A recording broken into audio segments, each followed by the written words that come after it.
First of all, I'd really appreciate it if you subscribe.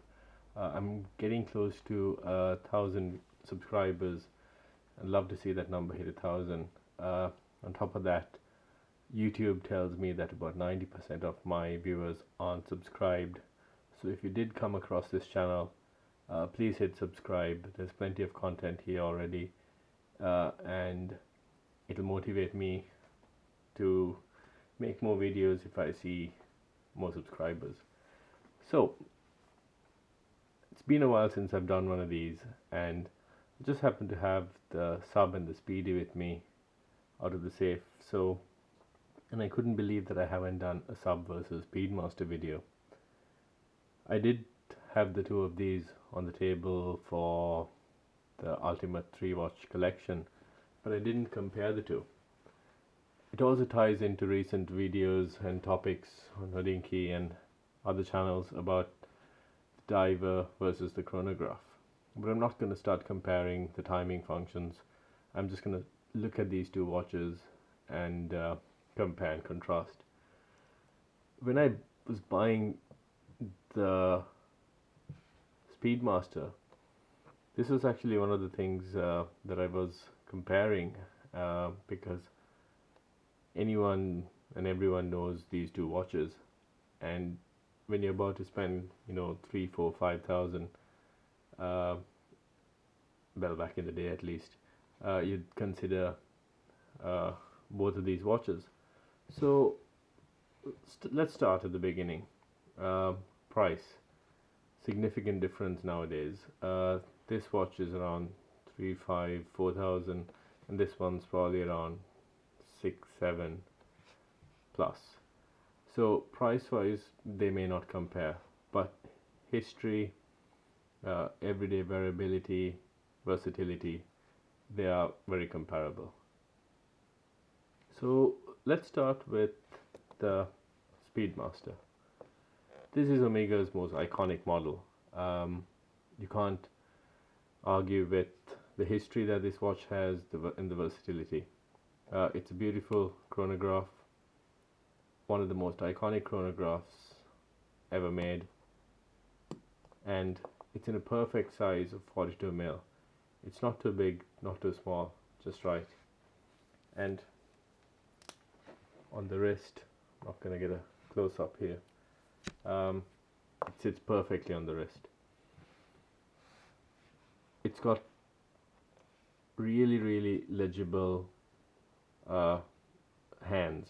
It's huge contrast between the dial and the hands, very easy to read at any time, no matter what your eyesight's like.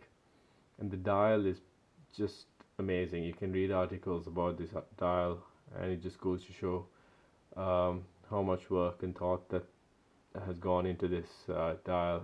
The sub-registered recessed, the hour markers are just perfectly finished, and of course the movement is again iconic. It's not the same movement that was there in the past, but still a derivative of the same. I have this watch on Omega Rally strap and the Omega deployment. Really recommend this combination. I haven't seen many watches with this combination, and it really gives this watch a different feel to the standard bracelet. So next, let's talk about the sub. This is the 114060 sub, the no date version.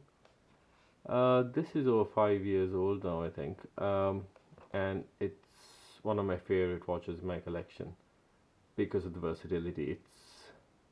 It's so understated. You could wear it every day. No one's really gonna notice it unless it's a watch guy, because it doesn't have that Rolex date bubble. It's really comfortable on the wrist. A bit top heavy because it's not the thinnest of the watches, and it's quite weighty, but the oyster bracelet does a good job of balancing it out. And the other cool feature about this watch, as a dive watch and as a everyday watch, as I mentioned before, is a glide lock clasp.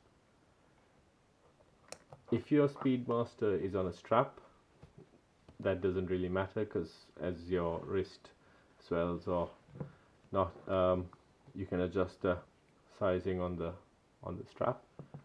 But if your Speedmaster was on a bracelet and you're getting warm and cold a lot, you could find that the bracelet is too tight or too loose.